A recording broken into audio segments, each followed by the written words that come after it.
ഭീകരരുടെ പേര് പറഞ്ഞ കണ്ണൂർ എസ്.എൻ. പാർക്കിന് സമീപത്തെ വൃദ്ധ ദമ്പതികളുടെ 1.5 കോടിയിലധികം തട്ടിയ സംഭവത്തിൽ കേസിലേക്ക് നീങ്ങിയത് യെസ് ബാങ്ക് കണ്ണൂർ ബ്രാഞ്ചിന്റെ അവസരോചിതമായ ഇടപെടൽ. ഇവരുടെ 1 കോടിയിലധികം രൂപ തട്ടുന്നതിന് തടയിടാനും ബാങ്കിന് കഴിഞ്ഞു.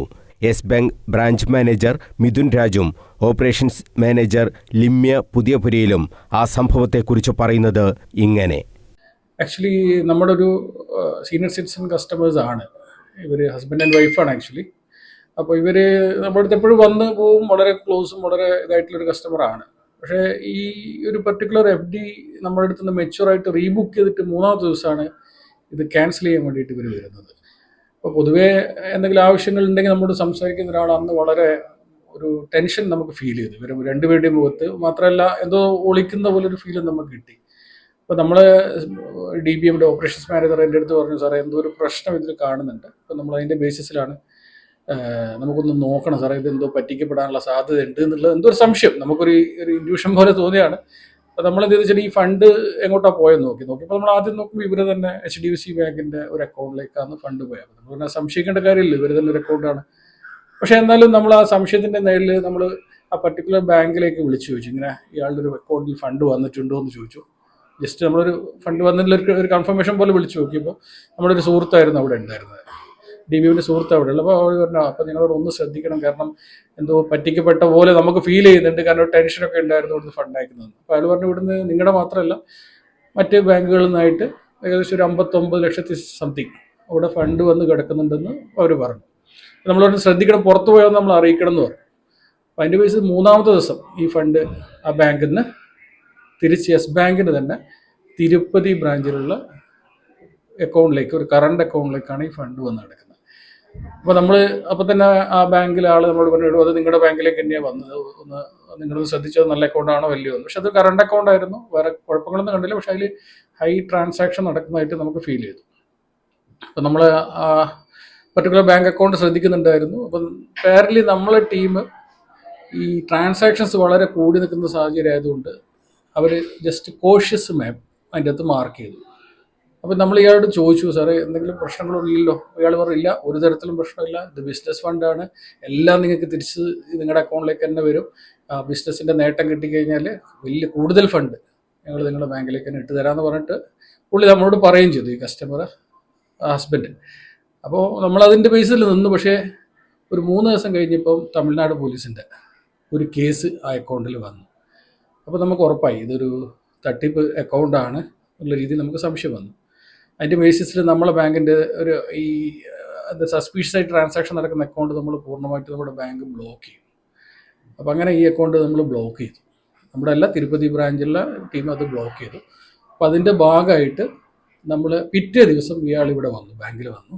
എൻ്റെ അടുത്ത് പറഞ്ഞു, എനിക്ക് ഒരു ഗോൾഡ് വിറ്റ് പൈസ ഉണ്ട്, അത് ഒരു 5-6 അക്കൗണ്ടിലേക്ക് നിങ്ങൾ സെൻഡ് ചെയ്യണം. അപ്പോൾ നമ്മൾ പറഞ്ഞു, ഇത് ഞങ്ങൾക്ക് മനസ്സിലായി, ഇത് എന്തൊരു ഫ്രോഡ് അക്കൗണ്ടാണ്, നിങ്ങൾ തട്ടിപ്പിന് ഇരയായിട്ടുണ്ട്. നമ്മളവിടെ പറഞ്ഞു, അയാൾ സമ്മതിക്കുന്നില്ല. അയാൾ പറഞ്ഞില്ല, ഇതെന്തായാലും എനിക്ക് അയച്ചേ പറ്റുള്ളൂ, ഇത് ഇങ്ങനെയാണെന്നൊക്കെ നമ്മുടെ അടുത്തൊന്ന് ആ ഒരു ചൂട് മൂടിൽ നമ്മളോട് സംസാരിച്ചുകൊണ്ടിരിക്കുകയായിരുന്നു. അപ്പം നമ്മുടെ സൈബർ സെല്ലിലെ മഹേഷ് സാറിനൊന്ന് ബന്ധപ്പെട്ടു. കാരണം വളരെ ഫ്രണ്ട്ലി ആയിട്ടുള്ള ഒരാളാണ്. നമ്മൾ വിളിച്ച പുള്ളി അന്നേരം തന്നെ ഓടിയെത്തി, പുള്ളിയോടെ ഇരുന്നു. ഒരു പുറത്തു പോയ സമയത്ത് പുള്ളിയെടുത്ത് കാര്യങ്ങളൊക്കെ പറഞ്ഞു. അപ്പോൾ പുള്ളി പറഞ്ഞു, നമുക്ക് സംസാരിക്കാം. അങ്ങനെ ഇവരുടെ വന്ന് ഈ ഹസ്ബൻഡിനെ മാത്രം നമ്മളിങ്ങോട്ട് കൂട്ടിക്കൊണ്ടുവന്നു. അപ്പോൾ ഹസ്ബൻഡിൻ്റെ അടുത്ത് ആദ്യം പറഞ്ഞപ്പോൾ ഹസ്ബൻഡ് ആകെ ഒന്ന് ഡൗണായി. അയാൾ വിചാരിച്ചു ഈ പോലീസുകാർ വന്നത് അയാളെ അറസ്റ്റ് ചെയ്യാൻ വേണ്ടിയിട്ടാണ്. അപ്പോൾ ഞങ്ങൾ ചോദിച്ചു, സാറേ എന്താ സംഭവം? നമ്മൾ കൃത്യമായി ചോദിച്ച സമയത്താണ് ഇവർ പറയുന്നത്, ഇത് ആദിൽ ഗൗരി എന്ന് പറയുന്ന പെഹൽഗാം കേസുമായിട്ട് ബന്ധപ്പെട്ടിട്ടുള്ള ഒരു ടെററിസത്തിൻ്റെ ആളുടെ വീട്ടിൽ നിന്നും ഇവരുടെ ആധാർ കാർഡോ അങ്ങനെ എന്തോ സംഭവം കിട്ടിയിട്ടുണ്ട്. അത് മാത്രമല്ല, അതിൽ നിന്നും 8 കോടിയോളം രൂപ ഇവർ കൈപ്പറ്റിയിട്ടുണ്ടെന്നും 144 പ്രതികൾ ഇതിൻ്റെ ഭാഗമായിട്ട് വിവിധ സ്ഥലങ്ങളിൽ അറസ്റ്റ് ചെയ്യപ്പെടുന്നുണ്ട്. അതിൽ നിങ്ങളുടെ 80% നിങ്ങൾ നിരപരാധിയെന്ന് നിങ്ങൾക്ക് അറിയാം, പക്ഷേ 20% നിങ്ങൾ കേസിൻ്റെ ഭാഗമാണ്. അപ്പം അതിൻ്റെ അന്വേഷണ വിധേയമായിട്ട് നിങ്ങൾ ഈ പൈസയൊക്കെ RBIൻ്റെ അക്കൗണ്ടിലേക്ക് മാറ്റിത്തരണം എന്നുള്ളതാണ് ഇവർ പറഞ്ഞത്.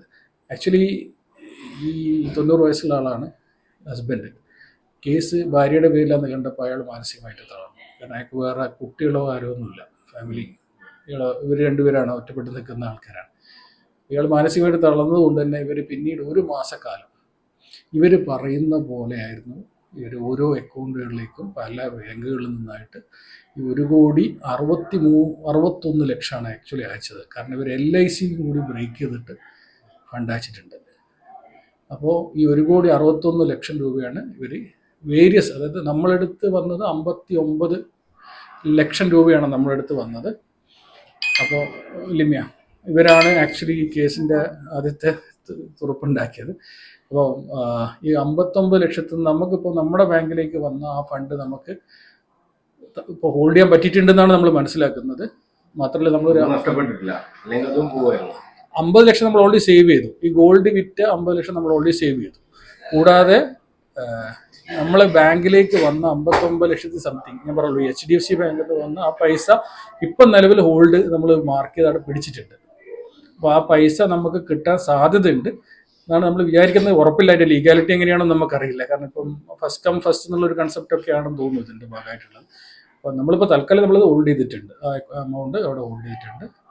അപ്പോൾ ഏകദേശം നമ്മളൊരു 1 കോടി പ്ലസ് ഓളം നമുക്ക് ഇവർക്ക് സേവ് ചെയ്ത് കൊടുക്കാൻ പറ്റിയിട്ടുണ്ടെന്നാണ് ഇരിക്കുന്നത്. എന്നാലും മറ്റുള്ള ബാങ്കുകളിൽ നിന്ന് കുറച്ച് പൈസ പോയിട്ടുണ്ട് ഇവർക്ക്. അവര് ആ സമയത്ത് തന്നെ നിങ്ങൾക്ക് ആ സംശയം ഉണ്ടാകുന്ന സമയത്ത് തന്നെ ഈ കാര്യങ്ങൾ തുറന്നു പറഞ്ഞിരുന്നെങ്കിൽ? ഞങ്ങൾ പറഞ്ഞു, ഞാൻ സംസാരിച്ചു. അയാളെ ഞാൻ ഇവിടെ ഇരുത്തിയിട്ട് രണ്ടാമത്തെ പ്രാവശ്യം എന്തോ വന്നപ്പോൾ ഞാൻ അടുത്തിടെ സംസാരിച്ചിട്ടുണ്ടായിരുന്നു. അയാൾ പറഞ്ഞു, മോനെ അങ്ങനെ തന്നെയാണ് വിളിച്ചത്, മോനെ ഇത് അതൊന്നും അല്ല, എനിക്കെല്ലാം അറിയാം, ഇത് ആക്ച്വലി എൻ്റെ ഒരു ബിസിനസ് ആവശ്യത്തിനുള്ള ഫണ്ടാണ്. പിന്നെ പുള്ളി അങ്ങനത്തെ കുറച്ച് കാര്യങ്ങൾ ചെയ്യുന്ന ഒരാളാണ്. അപ്പം നമുക്കും പുള്ളീനെ സംശയിക്കാനുള്ളൊരു നിർവാഹമില്ല. കാരണം വളരെ കൂളായിട്ടായിരുന്നു നമ്മൾ എൻ്റെ അടുത്തൊക്കെ സംസാരിച്ചത് കൂളാണ്. പക്ഷേ ഇവളുടെ അടുത്ത് ടെൻഷൻ ഉണ്ടായിരുന്നു അല്ലേ, ആ FD ബ്രേക്ക് ചെയ്യുന്ന സമയത്ത് ഇവർക്ക് ടെൻഷൻ ഉണ്ടായിരുന്നു. അത് നമുക്കതുകൊണ്ട് ഇവരെ സേവ് ചെയ്യാൻ പറ്റി. അല്ലെങ്കിൽ അടുത്ത ഇവർ ചോദിച്ചാൽ ഇയാളുടെ വീടും കാറിന്റെ ഒക്കെ വാല്യൂഷൻ. ഈ പൈസ ഒക്കെ എങ്ങനെയാ കണ്ടെത്തിയത്? എങ്ങനെയാ ഇത്രയും പൈസ അവരുടെ? ഇവര് നല്ലൊരു ഉയർന്ന സാഹചര്യത്തിൽ ഉള്ള, ഞാൻ പേര് പറയാൻ എനിക്ക് ബുദ്ധിമുട്ടുണ്ട്, ഉയർന്ന സാഹചര്യത്തിലുള്ള ആളുകൾ തന്നെയാണ് സമൂഹത്തിൽ. ഗൾഫിൽ നിന്നൊക്കെ റിട്ടയർ ചെയ്ത് വന്ന വലിയ നിലയിലുള്ള നിന്ന ഒരാളാണ്. പക്ഷേ പ്രായത്തിൻ്റെ ആ ഇതുകൊണ്ടാണോ പിന്നെ ഒറ്റയ്ക്ക് ജീവിക്കുന്ന ദമ്പതികൾ എന്ന നിലയിൽ ഇപ്പം നമ്മൾ കാണുന്ന എന്താണെന്ന് വെച്ചാൽ, ഇപ്പോൾ നടക്കുന്ന കേസുകളെല്ലാം ഈ സീനിയർ സിറ്റിസൺസിനെ കേന്ദ്രീകരിച്ചിട്ടാണ്. ഇത് ഞങ്ങളുടെ 3ാമത്തെ കേസാണെന്ന് തോന്നുന്നു. നമ്മൾ ഇവിടുന്ന് ഇതേപോലെ തന്നെ നമ്മൾ ഇതിനു മുമ്പ് ഒരു 17 ലക്ഷം നമ്മുടെ കേരളത്തിലൊരു പ്രമുഖ അറിയപ്പെടുന്ന ഒരാളുടെ ഒരു പൈസ നമ്മൾ സേവ് ചെയ്തിട്ടുണ്ട്. അത് നമ്മൾ അങ്ങനെ തന്നെ നമ്മൾ പിടിച്ചെടുത്താണ്. അതും ഇതുപോലെ തന്നെ നമ്മളന്ന് മെനക്കെട്ടിട്ട് അത് SBIന്റെ ഒരു കംപ്ലൈൻറ്റ് നമുക്ക് വന്ന ഭാഗമായിട്ട് നമ്മൾ അക്കൗണ്ട് സെർച്ച് ചെയ്തിട്ട് കണ്ടുപിടിച്ചതാണ്. ഇതിപ്പോൾ നമ്മൾ 3ാമത്തെ കേസാണ് അല്ലേ, 3ാമത്തെ കേസാണ് നമ്മൾ പിടിച്ചിട്ടുള്ളത്. അപ്പോൾ ഇതിൽ വേറൊരു അതിശക്തമായ കാര്യം എന്താ വെച്ചാൽ, ഈ പോയ ഫണ്ട് തിരുപ്പതി ബ്രാഞ്ചിലുള്ള അക്കൗണ്ടും ഇതുപോലെ അവിടെയുള്ള കസ്റ്റമറെ പറ്റിച്ചിട്ട് ഇവരുണ്ട് ഈ ഫ്രോഡസ്റ്റർ കൈക്കലാക്കിയ അക്കൗണ്ടാണ്. അവരെന്ത് ചെയ്തതെന്ന് വെച്ചാൽ, ഇവരെ കൊണ്ട് കറണ്ട് അക്കൗണ്ട് ഓപ്പൺ ചെയ്യിപ്പിച്ചിട്ട്, ഓൾറെഡി കറണ്ട് അക്കൗണ്ട് ഉണ്ടായിരുന്നു, അതിനുശേഷം 30 കോടിയോ മറ്റോ ലോണ് പാസ്സായിട്ടുണ്ടെന്ന് പറഞ്ഞിട്ട് ഇവരെ കയ്യിൽ നിന്ന് യൂസർ ID യും പാസ്വേഡൊക്കെ കൈപ്പറ്റി എന്നുള്ളതാണ് നമുക്ക് കിട്ടിയ വിവരം. അങ്ങനെ ഒരു ന്യൂസ് നമുക്ക് കിട്ടിയിട്ടുണ്ട്. അപ്പം ആ കസ്റ്റമർ ഓൾറെഡി പോലീസ് കംപ്ലൈൻറ്റ് കൊടുത്തിട്ടുണ്ട് അല്ലേ, അങ്ങനെ ഒരു വാർത്തയും നമുക്ക് കിട്ടിയിട്ടുണ്ട്. അത് കസ്റ്റമറിൻ്റെ അടുത്ത് വന്നിട്ടുണ്ടായിരുന്നത് ആളുടെ FD മെച്യൂരിറ്റി ചെയ്യാൻ വേണ്ടിയിട്ടായിരുന്നു. അത് മന്ത്ലി പേ ഔട്ട് ഓപ്റ്റ് ചെയ്ത ഒരു FD എല്ലാം ബ്രേക്ക് ചെയ്യുന്ന കസ്റ്റമർ ഏകദേശം ട്രാൻസാക്ഷൻസ് അങ്ങനെ ഉണ്ടായിരുന്നില്ല. മീൻസ് അവരെ അക്കൗണ്ടിൽ അങ്ങനെയും ട്രാൻസാക്ഷൻ അവർ ചെയ്യുന്നുണ്ടായിരുന്നില്ല. അപ്പോൾ അവരെ FD പ്രീമെച്യൂർ ചെയ്യുമ്പോൾ തന്നെ ഞാൻ മാമിൻ്റെ അടുത്തും സാറിൻ്റെ അടുത്തും സംസാരിച്ചായിരുന്നു, എന്തെങ്കിലും ഇഷ്യൂ ഉണ്ടോ, ഇങ്ങനെയൊക്കെ സംഭവങ്ങൾ ഇവിടെ നടന്നു വരുന്നുണ്ട്, അപ്പോൾ അങ്ങനത്തെ ഒന്നും ഇല്ലല്ലോ എന്നുള്ള രീതിയിൽ സൂചിപ്പിച്ചു. അതുമാത്രമല്ല സാർ ഇപ്പോൾ പറഞ്ഞ പോലെ ഇതിന് മുൻപ് ഉണ്ടായിരുന്ന ആ ഒരു 70 lakhs ആണെങ്കിലും അങ്ങനത്തെ കേസസിന്റെ ഒക്കെ എക്സാമ്പിൾ നമ്മൾ കണ്ടുപിടിച്ചിട്ട് കാണിച്ചു കൊടുത്തിട്ടുണ്ട്. അങ്ങനത്തെ ഒന്നും അല്ല എന്നുള്ള രീതിയിൽ തന്നെ ഞാൻ പറഞ്ഞപ്പോൾ, കുറച്ച് ഏജ്ഡ് ആണല്ലോ അവർക്ക്, നമ്മളെ സ്വന്തം മക്കളെ പോലെയാണ് അവർ കാണുന്നത്. അപ്പൊ ഒന്നുമില്ല മോളെ എന്നുള്ള രീതിയിലാണ് എൻ്റെ അടുത്ത് പറഞ്ഞത്. ഇത് പെട്ടെന്നൊരു എമർജൻസി ആണ്, അത് തിരിച്ചിങ്ങോട്ടേക്ക് തന്നെ വരും എന്നുള്ള രീതിയിലായിരുന്നു പറഞ്ഞിട്ടുണ്ടായിരുന്നത്. അപ്പോൾ അത് അങ്ങനെ ഒരു ഇത് പ്രീമെച്യൂർ ചെയ്യാൻ വന്നപ്പോൾ തന്നെ ഞാൻ സാർ ഇവിടെ ഉണ്ടായിരുന്നില്ല. അപ്പോൾ സാറിനെ ഞാൻ ഫോണിൽ വിളിച്ചിട്ട് പറഞ്ഞു, സാർ ഇങ്ങനെ അത് ഈ ഒരു ദമ്പതികൾ ഇങ്ങനെ ചെയ്യുന്നുണ്ട് എന്ന് പറഞ്ഞപ്പോൾ സാറിൻ്റെ അടുത്ത് ഞാൻ കാര്യം അറിയിച്ചിട്ടുണ്ടായിരുന്നു. അതിന്റെ ബേസിൽ സാർ അവരെ കോൺടാക്റ്റും ചെയ്തു. പക്ഷെ അവർ ബിസിനസ് ആവശ്യത്തിനാണ്, അങ്ങനെയായിരുന്നു അവർ കൺഫേം ചെയ്തിട്ടുണ്ടായിരുന്നത്.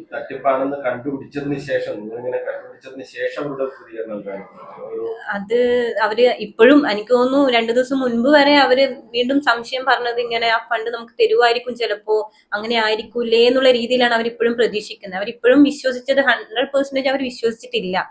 തട്ടിപ്പാണെന്ന് ഇപ്പോഴും ഇപ്പോഴും അവർക്ക് ഉൾക്കൊള്ളാൻ പറ്റുന്നില്ല. അതുപോലെ നമുക്കും പറ്റുന്നുണ്ടായിട്ടില്ല. കാരണം ഇങ്ങനെ ഒരു മാഡത്തിനും സാറിന് ഇങ്ങനെ ഒരു ഫേസ് ചെയ്യാൻ പറ്റും, മീൻസ് ഇങ്ങനെ ഒരു ഇഷ്യൂ വരും എന്നുള്ളത് നമ്മളും പ്രതീക്ഷിച്ചില്ല.